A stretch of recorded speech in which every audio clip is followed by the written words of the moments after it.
Hey, friends, welcome back to the Lifestyle School podcast. If you're new here, this podcast is all about helping you build a life that actually supports your health physically, mentally, and emotionally. We're not about extremes over here. We are not about all or nothing thinking, just real, sustainable change that lasts, with a emphasis on metabolic health. So today we're talking about something that I believe sometimes quietly, but sometimes very overtly holds more people back than maybe almost anything else. I feel like I say that about all of the topics, but I do think this is a really big one, and that is failure. And, I would say not the way we think of failure, but because of this truth that failure is not what's stopping us. It's more about how we are interpreting it. It really has to do with the meaning we assign to it. And ultimately, it's a story we're telling ourselves about this failure, right? And depending on how we see it, failure can either become the very thing that builds us into the person we want to be, or it becomes the reason we stay stuck, spinning in the same cycle over and over and over again. So today we're going to break this down. We're going to be talking about what failure actually is. We're going to talk about the difference between real, objective failure and the kind of failure that only feels real, right? And how to tell the difference between the two. I think this is very important. And most importantly, we're going to talk about how to move forward in both situations without spiraling, because let's be so real. Both are very hard, whether it's just in a perceived failure or an objective failure. But they require very different responses. Okay. So today that is the topic, and I'm going to be so real with you guys. I have planned out my podcast episode topics like way in advance. And so I don't do a podcast based on how I'm feeling. I have a schedule that I try to follow just because, there's times when I feel really creative and I have a lot of ideas, and then there's times when I don't. So I try to capitalize on those times when I'm feeling like I have ideas and stuff. And so I put topics down, and but I'm currently in a season where I am recording my episodes right before they come out, just because that's the stage of life I'm in. I haven't been able to find 4 hours of time where I'm uninterrupted to batch record podcasts, which is what I have done previously. But I got a newborn that's not even 9 weeks old yet, and so that's not really in the cards for me right now. But I just thought it was funny as I was looking through my podcast plan. It was like, oh, we're talking about failure this week. How appropriate.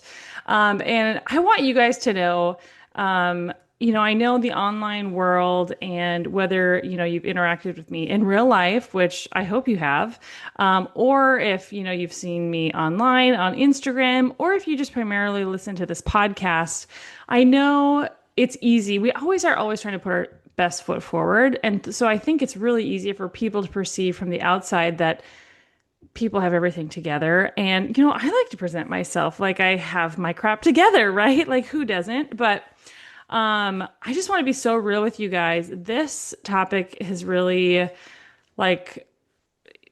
hit me in this moment of I need this topic. I need to talk about this topic, not just for my listeners, but for myself. And this is going to sound so weird, and I feel kind of embarrassed to admit it, but there are some times when I do podcast episode topics and I re-listen to what I have recorded, because I need to essentially coach myself and remind myself of what I've actually said, and take myself back through that process, because I don't have my crap together all the time. And right now, honestly, I have been in a bit of a struggle bus season, and, postpartum, I think I had this image in my mind that if I could just get through pregnancy, which is always very difficult for me, the postpartum part would be easier. And it's not shaking out to feel that way. Granted, it's a roller coaster, but, yeah. So if you're listening to this and you're like, oh, like this is me, I want you to know I'm also saying this and thinking, I need this. This is me. Truly, we are on this journey together, and I don't have everything figured out. You know, um, there's this, I think for anyone who's in the health space, I think there's this thing of, you know a lot. So you have this like expectation of yourself, well, I know what to do. So I should do it, right? And I know all the things, but just like, I talk to you, a lot of us, we know what to do. The hardest part is to get ourselves to do it. And I'm right there with you guys. And, we are dynamic human beings, very complex. And so, yeah, we're just, we're all on this journey together. And I want you to know I don't have it figured out. No one has it truly figured out if you really pull back the curtain. And so have a little grace for yourself. And I'm going to try to have a little bit more grace for myself. And we're in this together. And, as we go through this episode today, I want to share a little bit more with you guys where I'm at and how I'm applying this to my own life. So hang in there with me. We might go on some tangents today.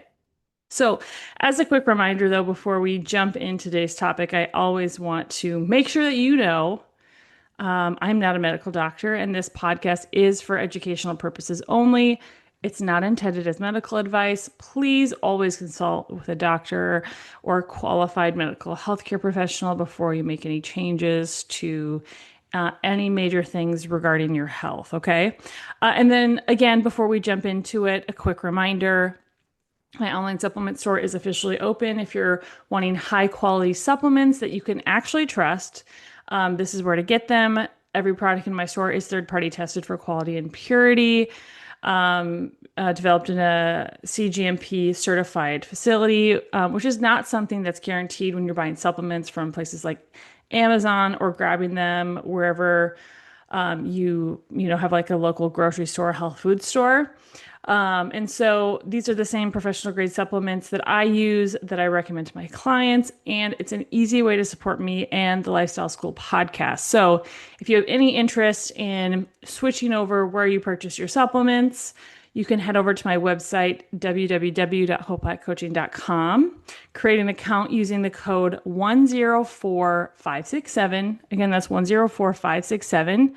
And you can order from there. And also, if you are like, I haven't been taking supplements, but I feel like I could use some more nutrition, like supplemental nutrition in my journey, but you don't know where to start, head over to episode 43. And in that episode, I talk about my core 4 supplement recommendations and why they matter for metabolic health. So it's a great way to like get started. I don't want you to waste your money on things you don't need. So on there, I try to simplify it and give you some straightforward advice. So with that, guys, let's jump into today's episode. So let's start by getting really clear, so we're all on the same page on what we're even talking about, okay? Because I think most people are incredibly loose with the word failure. We use it for everything, right? We use it when the scale doesn't move. We use it when we eat something off plan. We use it when we miss a workout, or even when progress feels slow. But that's not always failure. So let's define what I would call objective failure.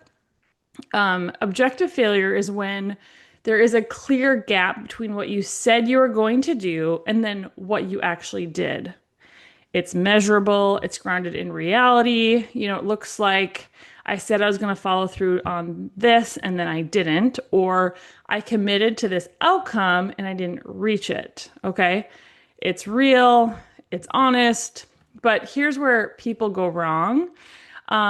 They take that very neutral, very useful data point and then they turn it into identity, right? And we talk about this a lot. I failed because I'm a failure, or I didn't follow through because I'm inconsistent. This didn't work because nothing ever works for me, right? We've said that to ourselves before.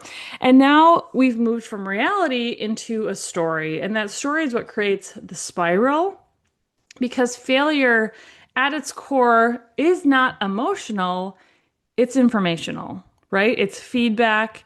It's showing you where the gap is. But if you make it mean something about who you are, you lose the ability to use it. So a perfect example of this from, um, you know, like a real life example would be I said I was going to go on a walk every day, do 2 loops around my neighborhood. That was like my goal, and then I didn't do it. That is actual failing at my goal. And I actually have done that, failed at my goal. I have not gone outside and walked every day and done my 2 loops. And that is something I'm currently trying to work through how I feel about it, right? It's immeasurable, it's like real. And so I can be like, okay, well, I said I was going to do this, I didn't do it. Why didn't this happen? And I need to look at it more as like a data point versus well, I didn't do it, so this means I'm lazy or this means I'm a failure, and create a story about it, about who I am as a person. And now here's a thing that I think is really important. So what I just talked to you, what I was just speaking about is what I would call objective failure, where we set like a very clear, specific goal, and then we did or did not meet it, right? And I think this is like a really good distinction when it comes to looking at failure, because not everything people label as failure is actually failure. And this is something personally that I'm really dealing with right now. In fact, I would argue that the majority of what we call failure is actually just perceived failure. It's when nothing truly went wrong, but it feels like it did, right? Because the outcome isn't what we wanted. This is, the woman who's been consistent all week, but then the scale doesn't move. And then she thinks, well, what's the point? I'm doing all this and my weight's not dropping, right? We've all been there. This is like a perfect example of someone who eats one meal that wasn't planned or was like maybe a little bit off planned, and suddenly the whole day is ruined. This is another example of this would be someone who didn't get their workout in, right? And now they feel like they're totally off track because just, maybe one day something came up, they couldn't do it. I would say nothing actually failed. Progress didn't reverse. The system didn't break. The effort that was put in wasn't meaningless, but because it didn't meet a certain expectation, it gets labeled as failure. And I think this is where many people get stuck because perceived failure doesn't just feel uncomfortable, it feels really personal, right? It feels like proof that you can't stick to things, proof that you're not disciplined, and proof that this isn't going to work for you. And once that belief kicks in, behavior typically follows, right? You pull back, you give up, maybe you stop showing up the way that you were, not because you actually failed, but because you thought you did, because you didn't live up to some, maybe expectation you had that wasn't necessarily based in reality. So, when we're in the thick of this, when we're in the midst of feeling like we failed, or maybe objectively failing, how do we know the difference? Because I think this really matters. Because like the process of change is incredibly emotional. It digs into parts of us that are really uncomfortable.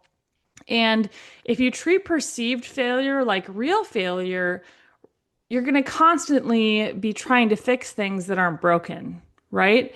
And that can look like chasing different programs, right? Like, oh, well, I did, these basic things of getting my sleep, drinking my water, eating the real whole foods. I did these fasts and I didn't see the scale move in the week that I did it. So this must have failed, right? So now I need to do like a 10-day or 30-day cleanse to make a difference or something, right? We then try to fix something that's not actually broken. And if we ignore real failure, then we're going to keep repeating the same patterns. So here's a simple way to think about it when it comes to differentiating between the two. First, there's a clear commitment that you didn't follow through on in a objective failure. Well, I should restate this so it's more clear. You can ask your question, was there a clear commitment that you didn't follow through on? And not like a vague intention, not like I want to work out more, not a I wanted to do better, but a clear defined commitment, right? And if the answer is yes, you're likely dealing with objective failure of a goal. If the answer is no, this is probably just a perceived failure, right? And then, second, are you dealing with facts or are you dealing with feelings? Because facts are measurable, right? You didn't do the workout, you ate in a way that didn't align with your goal. You didn't follow through on your plan. Facts are measurable. Feelings, though, sound more like I messed everything up. I feel like this isn't working. I feel like I'm failing. And those really aren't the same things, right? And then I think third, did you actually lose progress is a really, really good question to ask. Or did progress just not happen as fast as you wanted? Because those are both like wildly different, right? And I think, kind of digging into that, so much of our journey towards our best and healthiest self has to have this measure of measuring our expectations on what that's going to look like, how long it's going to take to actually get there. Because unfortunately, for many of us with our health issues, or like health or weight issues, we didn't get there overnight. And many times I find myself talking with clients about the fact that, well, this didn't happen overnight. It's likely not going to be fixed or resolved overnight either, right? We got to give ourselves time. Losing weight is so much more than just, cutting calories and working out a little bit more. First of all, I don't think cutting calories works in the long term. You got to find sustainable ways and you got to set up your physiology to be able to release that body fat. But then secondly, you got to look at like your environment, the way you talk to yourself, your feelings, your emotions, and how those all feed into your coping patterns and how those all feed into how you use food as a tool, how you interact with it, and how you feel about it, because those dictate your actions around food and your lifestyle choices. And if those aren't addressed, well, you'll probably end up where you were, because those are like deeply ingrained habit patterns and rituals and systems that, aren't going to change on accident. So I think finally, then,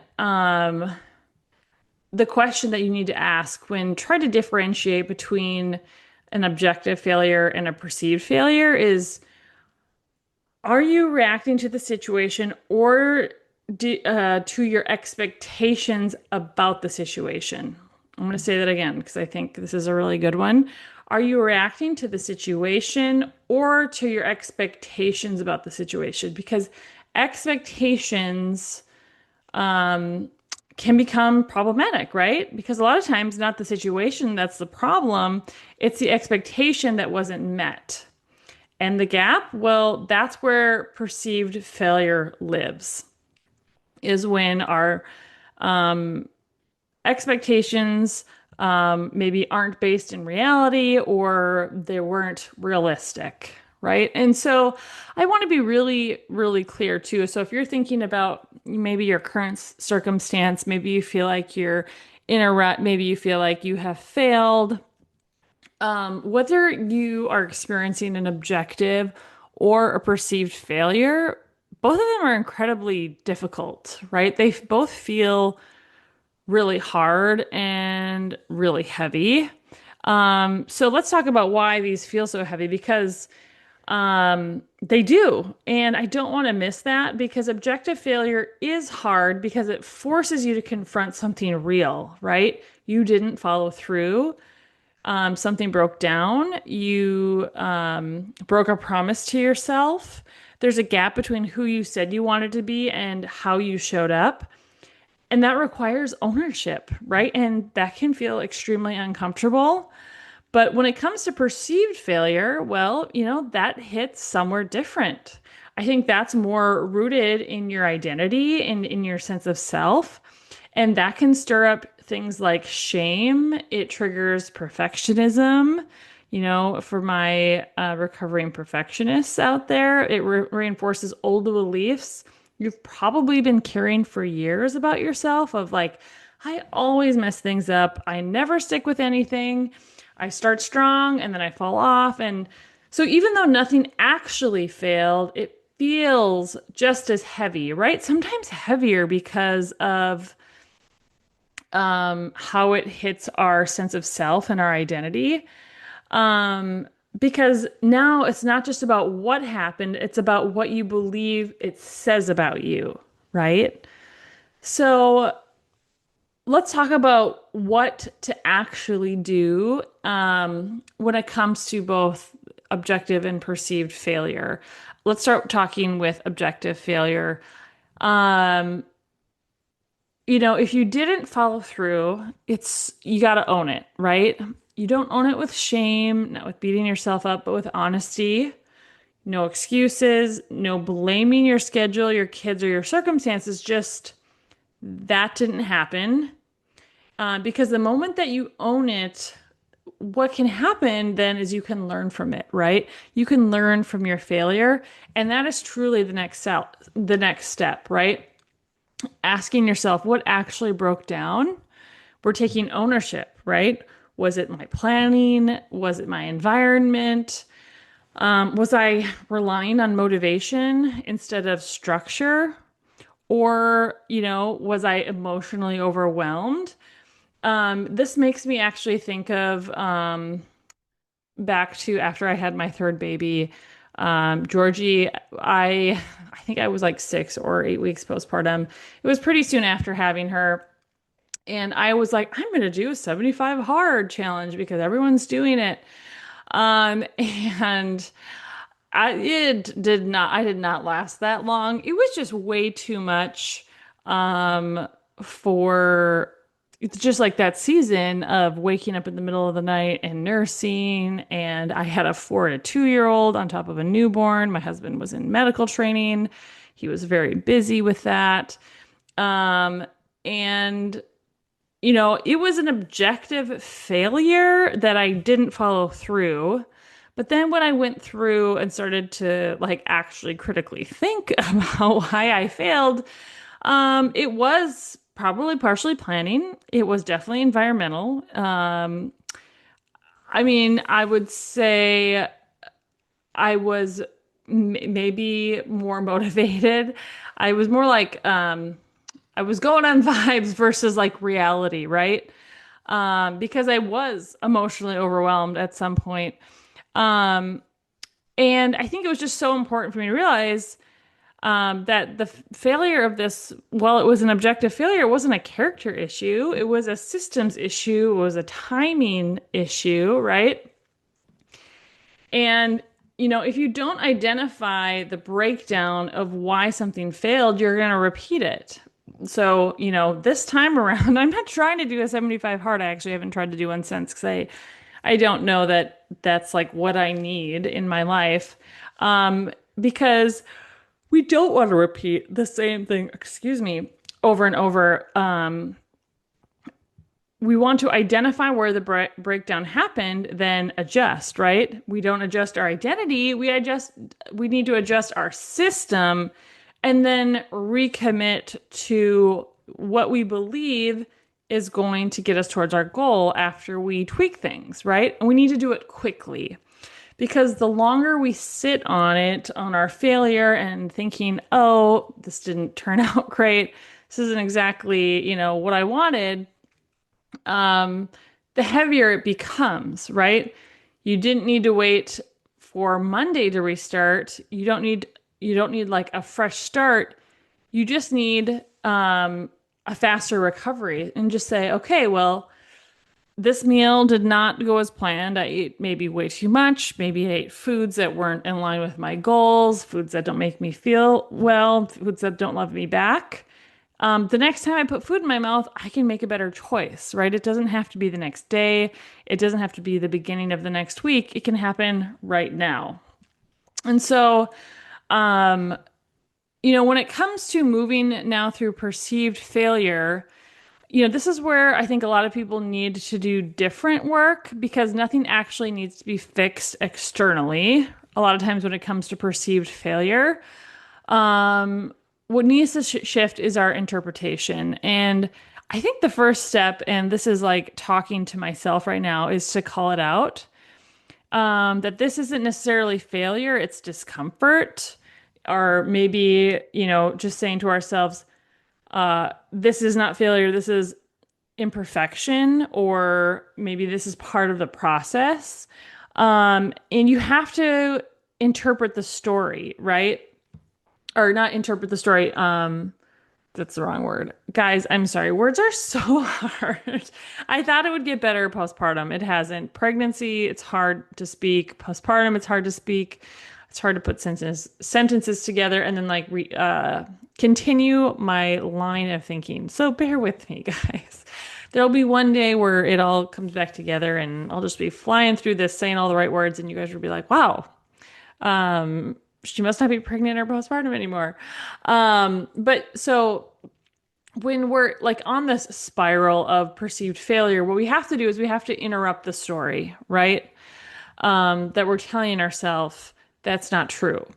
And secondly, I think we have to regulate our expectations, right, when it comes to these perceived failure, because progress is not linear on a health journey. It's going to go up, it's going to go down, it's going to go turn or do like a little spin, and then it's going to come back around, and then you're going to go really high and feel really great, and then it's going to go low. And that is just the nature of life, I think, in general. But definitely on our health journey, the progress is just not linear. I wish it was. It would just make it so much more straightforward. Our results lag behind our behaviors. And if your expectation is perfection, well, you're going to constantly be feeling like you're falling short. And I think this is one that I really deal with. I think I do have really high expectations of myself. And just like in this postpartum period, just to be really vulnerable with you guys, so I think I mentioned this. I had this idea that if I could just get through pregnancy, postpartum would be great because typically I've had pretty good postpartum periods. I've always been someone to gain a lot of weight when I'm pregnant, but I feel like things haven't been wildly out of control in my postpartum periods. I feel like I've navigated them pretty well, but I feel like this time around, there's like this cognitive dissonance. Well, one, I've been dealing with some like chronic back pain since I had my third baby. It was like better but different when I was pregnant. But like the back pain is back with a vengeance, which is a bit of like a mind thing, as well as like really sensitive stomach problems that I've dealt with. But I think, seeing my body in a mirror this postpartum time, I feel like there's this cognitive dissonance. I feel like my body recovered really well from giving birth. Like I have these other, things that I've dealt with for the past number of years. But I see myself in the mirror and I like don't recognize myself. And I think I'm the heaviest I've ever been, not pregnant. And I just had to buy new clothes because I literally had no clothes that fit my body. And I'm just like, what the heck is going on? Right. It's just like, I know all the right things to do. I feel like I'm trying my best to do the right things. And my body is just like doing what it wants. It's not doing what I want it to do.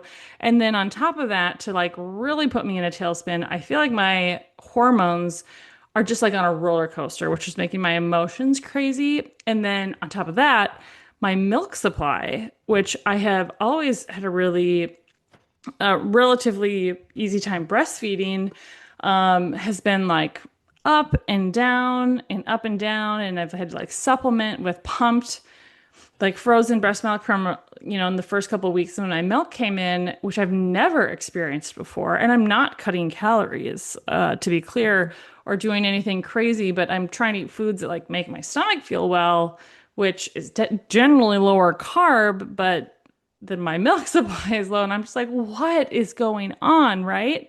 And so I think when it comes to like just my moment in time, I feel like I'm like totally failing at everything. I feel like my milk is supply is being weird. Like I can't eat things that make me feel well and like foods that love me back. And yeah, I just feel all over the place. And you're like what is going on, right? And I think um it's such a trap to any time. I mean, granted, I'm 8 weeks, 8.5, almost 9 weeks postpartum. So I should have a lot of grace for myself, but easier said than done when I don't know, when you, I think, have high expectations of yourself. I'm just being real here, guys. I know I need to have more grace for myself, and I'm trying, but also like, it's like, what's going on? And so, sorry, I'm losing my train of thought, but I feel like, my progress is obviously not linear. I feel like my results are, I'm like, my body is not doing what I think it should be doing based on what I'm doing and what I know, right? And I have this not expectation of perfection, but just something better than what I'm currently experiencing. And so, because of this, I feel like I'm falling short. And that's not an objective failure, it's a perceived failure.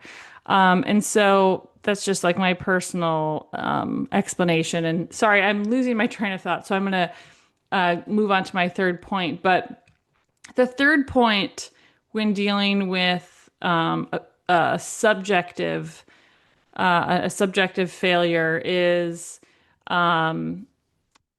zooming out. You got to zoom out. Stop looking at just like one day. And I think this is really like a really good, just like practical thing if you feel like you're failing, but really you're not. Excuse me. We have to zoom out and stop looking at just one day, one meal, one weigh in. We have to look at trends, right? We have to look at consistency over time. I have this client right now that I'm working with who does all the things, is like very on it, and randomly, their weight will be up by 3 pounds. And it's like, just stay the course, just stay the course. You're doing all the right things. And then, like a couple weeks later, their weight will drop by like 5 pounds.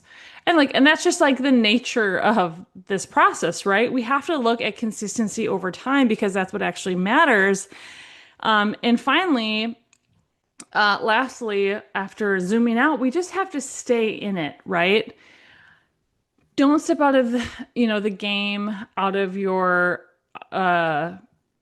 routine because of a moment of perceived failure, because this is, I think, where most people lose it. Like, you have a moment, maybe it's like late at night, you're hungry, and you eat a whole bag of M&Ms, right? I think this is where most people lose, because not because they failed, but because they decided that that moment meant something bigger than it actually did. And I think, we're all guilty of that, on some level. So I want to talk about some practical tools. I'm going to give you a few simple tools that we can actually use. First, a 24-hour reset, right? No matter what happened, you reset within 24 hours, not next week, not when you feel ready. You move forward quickly. I think this is really important. Second, I think a data journal can be super helpful, especially for people who sometimes struggle to like process through things. Write down what happened, why you think it happened, what you would like to do differently. this isn't, this like takes the drama out of it, and it focuses on the data, right? Third, you got to do an identity check when you are moving through failure, whether it's objective or perceived, right? You have to ask yourself, what am I making this mean about myself? Okay, what am I making this mean about myself? And that's a question that I'm asking myself as I'm like navigating this postpartum journey. And that's been really interesting and really honestly hard, and I don't like it, but it's such an important question to ask, right? Because that's where the spiral starts. And we got to nip that in the bud. And then fourth, minimum standards, okay? What is the smallest action that you can take to keep moving forward? I think this is really important. I mean, they're all important, but what's the smallest action you can take to keep moving forward? We're not looking for perfection, not necessarily ideal, but just forward.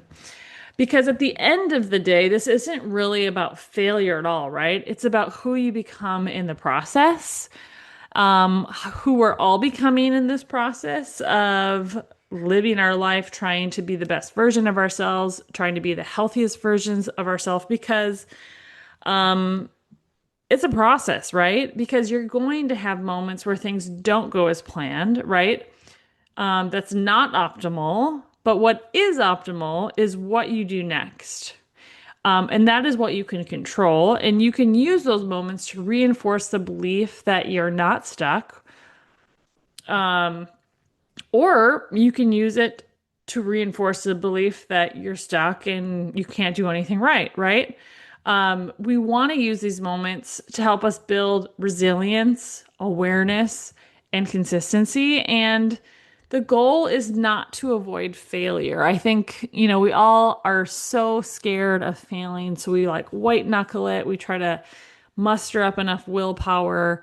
But at the end of the day, failure is truly such a gift, and it can teach us so much. Oops, sorry, just hit the microphone. Talking with my hands again. Failure is such a gift, and it can teach us so much about ourselves, like beliefs that we have, maybe weaknesses in our systems. And the goal is to become someone who knows how to use failure, whether it's objective or perceived, to our advantage, to learn more about ourselves and to grow. Like failure can be used, I think about it as like fertilizer for the ground that our like new lifestyle is growing from. Or it can be used as something incredibly destructive. At the top of my head, I can't think of what an example that would be. From like a gardening perspective, but you get the idea. So with that, guys, it's late at night. All of my kids are sleeping. My husband is working an overnight shift, and I need to get myself to bed. So in closing, if you take anything from this episode, let it be this. Not everything that feels like a failure is actually failure. A real failure is truly just information. It's not the end of the story. It's part of the process. So I want you to think about the last time that you told yourself you failed, and I want you to ask, was it actually true, right? Or was that just a story I told myself? And what would you change? Or what would change if you saw it differently? And as always, if this episode resonated with you, would you be so kind to share it with someone who needs to hear it? If you're ready to stop spinning in the cycle of starting and stopping and starting and stopping, and are actually ready to build systems that support you long term, for your health, for your weight loss goals, that's exactly what we do inside of my digital course, Lifestyle School for Weight Loss, as well as what we work together. If you wanted to also do my 8-week personalized coaching program where we work one-on-one together. If you're interested in learning more about my course or my coaching program, you can head over to my website, www.hopelightcoaching.com. Or you can reach out to me on social media at Hope High Coaching. But guys, thank you so much for being here. I really appreciate your time. And as always, if you got value from this episode, if you could make sure to like, subscribe, leave a review. What that does is it helps more people find this podcast and the things that we're talking about. So, with that, guys, I hope you have an amazing week. I hope you decide to look at your failure differently because love it or hate it, we're all going to have failures, whether we like it or not. And I hope as we go into this next week, you can start to look at those differently. Look at them as information, as a gift to teach you about yourself versus putting you into a shame cycle and getting you off track. So with that, guys, I hope you have a wonderful rest of your day, and we'll see you on the next episode.